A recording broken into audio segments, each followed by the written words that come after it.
মা অসুস্থ হলে ছেলের কাছে টাকা থাক বা না থাক, মা অসুস্থ, বন্ধু দেখে দৌড়ে ছুটে গেল সেই বন্ধুকে খবর দিতে।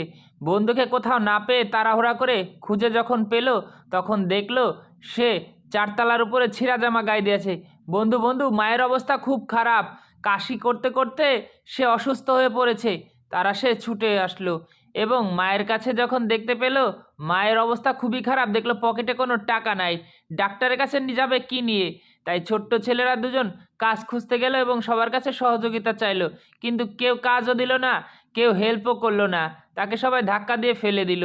এবং সে কান্না করতে করতে সে কোনো একটা সিদ্ধান্ত নিল যে আমাকে যে কোনোভাবে হোক টাকা জোগাড় করে মায়ের চিকিৎসা করাতে হবে। তাই সে বস্তা একটা নিয়ে টোকাই করতেছে। সে টোকাইতে টোকাইতে সে মায়ের জন্য টাকা জোগাড় করতেছে, কারণ টোকাই মাল বিক্রি করে মায়ের জন্য টাকা জমিয়ে মাকে সুস্থ করে তুলবে।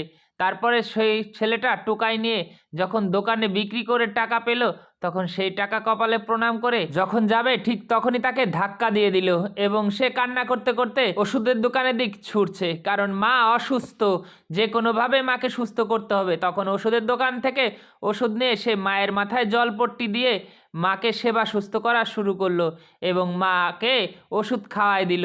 এবং মা ওষুধ খেয়ে সেই ছেলেকে দেখেন কতটা যত্ন করে আশীর্বাদ করা শুরু করলো। সত্যি এরকম সন্তান যেন প্রত্যেকটা মায়ের ঘরে ঘরে জন্ম নেয়। ভিডিওটি ভালো লাগলে শেয়ার করে দিবেন।